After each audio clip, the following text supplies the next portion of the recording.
Mes amis, bien le bonjour. Ça vient de tomber sans surprise. Le Royaume-Uni interdit l'accès aux réseaux sociaux aux moins de 16 ans. En plus, il a sorti cette interdiction d'un couvre-feu pour ceux qui ont 16 et 17 ans. En réalité, pour savoir qui a 16 ans, qui a 15 ans, qui a 11 ans, eh bien, il va falloir ficher tout le monde. Il va falloir que chaque personne, peu importe son âge, montre une pièce d'identité avant d'utiliser les réseaux sociaux. C'est le but. Parce qu'ils disent, nous, on veut juste protéger les enfants. Protéger les enfants, tu sais, les enfants étaient trafiqués par des gangs, protégés par l'État, protégés par la police, par la justice, par les politiciens, pendant 30 ans. Et dans certaines régions, ça continue jusqu'à maintenant. Donc, s'ils cherchent à protéger les enfants, moi je dis, il y a des priorités, il y a des endroits où on peut frapper plus efficacement qu'aller chercher dans les réseaux sociaux. Autre chose, si on veut protéger les enfants du contenu litigieux, moi je vais juste te donner un exemple. Tu prends certaines leçons qui sont enseignées à des gamins de 10 ans dans les écoles britanniques. Tu répètes ces leçons-là dans un réseau social bien tenu, comme YouTube par exemple, je t'assure que ta vidéo elle saute. D'accord? Je t'assure que ta vidéo elle saute. Ok? C'est ce qu'on est en train de soumettre aujourd'hui les enfants dans les écoles. Pour te dire, au Royaume-Uni, un rapport parlementaire donnait l'âge moyen d'entrer dans la prostitution à 13 ans. Les associations en général parlent de 12 à 14 ans. Ce sont les âges qu'elles constatent en moyenne. On a 6 millions d'enfants qui vivent sous le seuil de la pauvreté, qui partent à l'école en ayant raté des repas. Ils vivent dans des foyers où personne n'a de travail. Ils vivent dans des foyers où personne ne peut se chauffer. Je veux dire, si on veut protéger les enfants, il y a des priorités. Sauf que le but n'est pas de protéger les enfants, mais de soumettre la société dans son intégralité au contrôle, à la société de permission, à la société de montrer ta pièce d'identité, à la société où on doit toujours être contrôlé par les États et on est mineur à vie. Je peux te dire, moi, quand j'ai quitté le Royaume-Uni il y a presque 1 an et demi maintenant, j'étais parti parce que littéralement chaque semaine tombait une nouvelle interdiction. Je sentais que je n'étais plus adulte, j'étais doucement en train de régresser. J'étais doucement en train de devenir mineur. En plus, depuis le Covid, il y a eu une accélération. Vous savez, pour ceux qui ont vécu le Covid, ceux qui ont moins de 10 ans ne peuvent pas connaître, ceux qui ont vécu le Covid savent ou ont constaté que tout ce qu'on appelle liberté constitutionnelle, tout ce qu'on appelle garantie légale, convention de droits de l'homme et tout ça, ne valent strictement rien. Ce n'est pas des garanties. Que nos libertés, c'est tout simplement, nous sont accordées à la discrétion des gens qui nous dirigent et ils peuvent changer d'opinion à n'importe quel moment et nous les retirer. La chose que tu fais aujourd'hui peut demain devenir payante, peut demain devenir interdite, peut demain t'emmener en prison. C'est le règne de l'arbitraire. Tout simplement, leur sensibilité change avec le temps, leurs avis, leur vision du monde, et ils te l'implémentent, ils te forcent à l'accepter.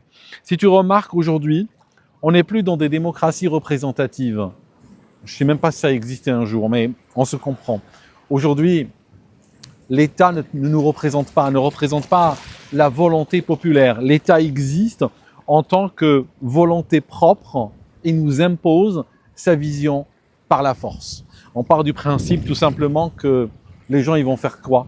Les gens au départ, quand on les force à faire quelque chose contre leur volonté, ils ont la mémoire courte, la colère passagère, et puis ils vont finir par accepter le statu quo. On nous travaille à l'usure. On ne cherche pas notre adhésion. C'est pas notre adhésion qu'on veut. On veut nous user. C'est ce qu'on est en train de faire. Exemple, 2005, les Français votent contre la Constitution, le traité sur la Constitution européenne. Arrive 2007 ou 2008, Sarkozy, et on le fait passer dans le Parlement sans consulter la population. Il s'est passé quoi? Les gens sont entrés en colère. Après, l'histoire a été remplacée par une autre actu. Aujourd'hui, qui parle de cela?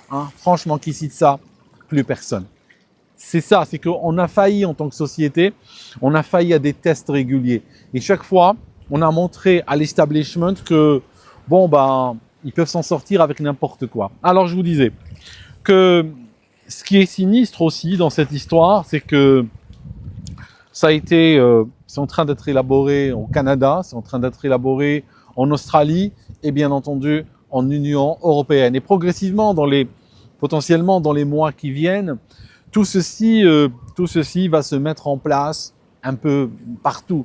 Tout simplement, je vais te donner peut-être un exemple d'un film western. Tu sais, des fois il y a des films comme ça qui sont pas nécessairement profonds, mais tu peux tomber sur des scènes d'une profondeur extraordinaire.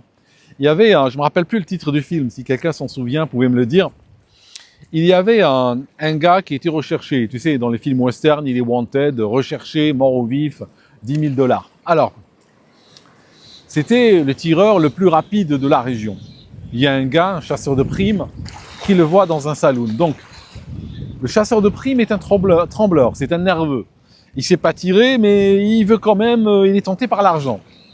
Donc, il arrive, il fait face au gars. Et que va lui dire cet homme recherché? Il va lui dire, s'il te plaît, j'ai pas envie de flinguer qui que ce soit aujourd'hui. Rentre chez toi, pars, juste fais demi-tour, rentre chez toi, tout ira bien. D'accord? Le gars comprend qu'il est en position de faiblesse, le chasseur de primes. Il fait demi-tour et il part.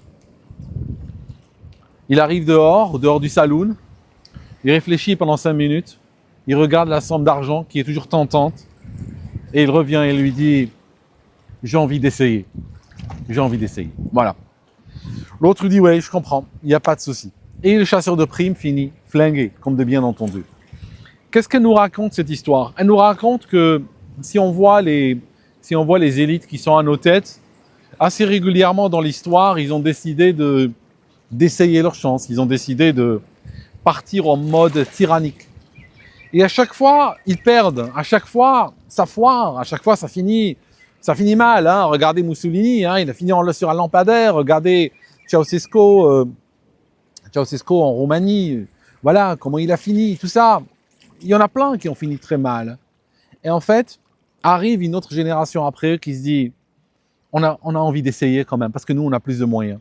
Et aujourd'hui, ils regardent les moyens qu'ils ont. Ils disent on a l'intelligence artificielle, les caméras reconnaissance faciale, on a les bases de données, on a tout un arsenal technologique qui fera que aujourd'hui, on pourra arriver au totalitarisme parfait. Et ceux-là aussi, ils vont perdre. Ils vont perdre malheureusement.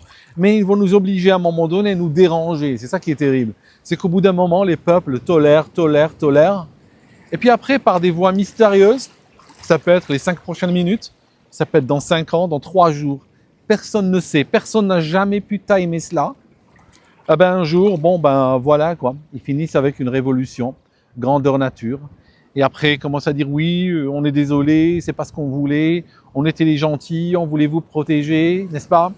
Il y a tout plein de présidents à vie, de maréchaux, de moustachus qui ont fini devant des tribunaux populaires et qui ont dit que moi, je servais le peuple, je servais la révolution. Moi, je travaille dans l'intérêt du peuple, d'accord? Bon, voilà, quoi. C'est comme ça. En tout cas, pourquoi il y a cette surveillance, à votre avis? Pourquoi ils sont en train d'instaurer cette surveillance totale, absolue? Pourquoi ils la poussent comme si leur vie en dépendait? Regardez, au Royaume-Uni, Starmer, littéralement, il a sacrifié sa carrière politique, il a sacrifié le Labour. Moi, je dis un truc, la gauche travailliste britannique, si tu as plus de 40 ans aujourd'hui, tu ne la verras pas revenir au pouvoir de ton vivant. Ok? Il a flingué la gauche britannique. Il est arrivé au pouvoir, il a déchiré le programme et il est parti en mode kamikaze. Je suis au pouvoir, rien ne m'oblige à respecter des engagements électoraux, quoique, pour être juste, il n'est pas le seul à faire ça, mais il est le seul à l'avoir fait de mémoire récente d'une manière aussi brutale, aussi caricaturale. Ok. Pourquoi c'est aussi important pour eux? Il y a une raison. Avant, tu sais que pour des canaux comme celui-ci, pour que ça existe, on a des sponsors. Le sponsor de cette vidéo, je t'en parle pendant 30 secondes et j'aimerais que tu lui donnes ta meilleure attention avec bienveillance si jamais tu en as besoin. Il s'agit de meilleurjob.com ou candyboost.com pour ceux qui préfèrent. C'est un système qui permet de chercher des emplois, postuler de manière spontanée, des emplois qui ne sont pas nécessairement présents sur toutes les plateformes. Ils sont très bons à les chercher. Tu rentres un pays, ils sont valables sur plusieurs pays, Suisse, France, tout ça. Tu choisis une région, un périmètre autour de la région, tu uploads ton CV et ce qu'ils vont faire, c'est l'envoyer à des recruteurs directement. Le CV, ils peuvent aussi, le système a la capacité de éditer ton CV pour le rendre, pour qu'il passe dans les filtres. De toute manière, les filtres aujourd'hui, c'est de l'IA et il y a pas mieux qu'une IA pour connaître une autre IA et passer ces filtres. Il y a des études par ailleurs, il y a des études. Ils ont pris plusieurs IA, ils leur ont donné des CV et ils leur ont dit quel est le meilleur CV à ton avis. Et ils ont découvert que ChatGPT préfère les CV écrits par ChatGPT, Claude préfère les CV écrits par Claude et ainsi de suite, quoi. Chaque IA penche pour sa propre manière de fonctionner. Je pense que c'est un outil très important aujourd'hui. Je te donne un code Aldo50 dans le descriptif de la vidéo, dans le commentaire épinglé, qui te permet d'obtenir le service à moitié prix durant le premier mois. Mais de toute manière, honnêtement, même sans le code, le service n'est pas très cher. Voilà mes amis, et je remercie Candyboost et meilleurjob.com pour sponsoriser cette vidéo. Je reviens à mon discours. La question importante, pourquoi ils font cela? C'est quoi le but? Voilà le but. C'est qu'ils savent que la colère des Européens va venir, ou des peuples occidentaux de manière générale. Si vous avez remarqué, ils sont en train de les détruire. Ils sont en train de leur voler quoi? Ils sont en train de leur tirer leur pays de sous les pieds comme on te tire un tapis sous tes pieds. Ils sont en train de leur prendre leur prospérité, détruire leur économie. Ils sont en train de les pousser à la guerre. Ils sont en train de leur prendre littéralement même l'espoir, même l'espérance. Tu vois? Il y a des jeunes aujourd'hui qui naissent, qui grandissent, qui te disent « moi je veux pas faire d'enfants parce que dans ce monde-là, c'est fini, c'est foutu, c'est terminé ». Ils ont enlevé même le goût de la vie, le goût même de se projeter dans l'avenir. La conjugaison dans le futur, ils l'ont enlevé à des jeunes. Tu vois ce que je veux dire? Viendra le moment où il y aura une colère sourde. Déjà, il y a une colère maintenant. Et ils savent qu'à un moment donné, cette colère-là, elle peut éclater. Et donc, il faut faire quoi? Il faut contrôler le narratif. Il faut aussi voir venir, essayer de prévenir, essayer de faire un effort de propagande, de censure. Mes amis, je vais vous dire un truc horrible. Je vais vous dire un truc horrible, là, maintenant. Vous savez, cette vidéo, je fais une vidéo 2 sur ce jeune Henri Noack qui a été menotté dans le dos alors qu'il était mourant, n'est-ce pas? C'était un jeune qui a été attaqué par un sikh. Ça a fait le tour du monde, hein. Même la Maison-Blanche a présenté ses condoléances à la famille. Eh bien, figurez-vous, on a découvert qu'il y a un service qui s'appelle RICU, qui dépend de l'État britannique. C'est un service discret qui parle au nom des familles des victimes. Chaque fois qu'il y a une victime dans des circonstances pareilles, c'est ce service-là qui appelle les médias et qui va commencer à dire « la famille appelle au calme », la famille ne veut pas de récupération politique, la famille appelle à ne pas faire d'amalgame. Ok? Je te donne cet exemple juste pour te dire quelle est l'obsession de ces gens à contrôler le narratif. En France, je suis presque sûr qu'il y a un service pareil, qui parle au nom des victimes, qui cherche toujours à dévier la colère légitime des gens, qui cherche toujours à noyer la réalité dans des éléments qui sont juste là pour faire diversion. Voilà mes amis, donc ces peuples-là, un jour réaliseront comment on s'est moqué d'eux. Vous savez, les Américains, quand ils parlent des Européens, comment ils en parlent?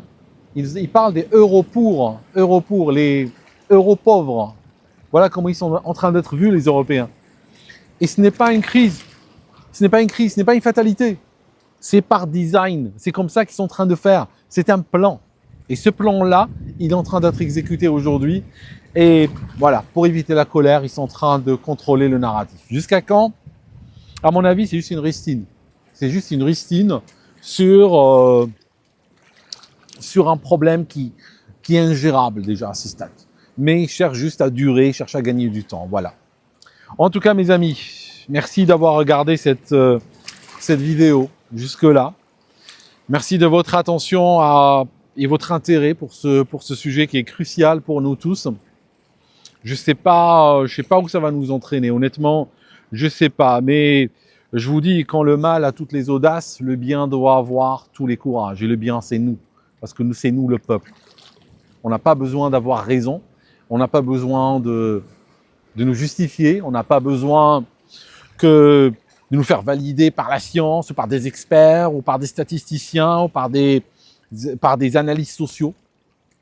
On a tout simplement besoin d'affirmer notre volonté. Le jour où nous apprendrons à affirmer notre volonté, ils se mettront à genoux. Regardez l'Iran, les États-Unis. Hein, qui est à genoux aujourd'hui, d'accord? Il suffit de le vouloir. Il suffit d'arrêter de penser que nous sommes finis, nous sommes faits comme des rats, il n'y a rien, on ne peut rien faire, c'est foutu, c'est terminé, il faut arrêter avec cela. Oui, ils sont brutaux, ils sont bestiaux, ils sont audacieux, mais on est nombreux et on est courageux. Voilà mes amis. Je vous laisse avec cette pensée-là. Je vous rappelle notre sponsor qui est dans le commentaire épinglé au cas où tu es en train de chercher un travail ou tu veux bouger vers un autre. Et nous, on se voit dans la prochaine vidéo. À très bientôt mes amis.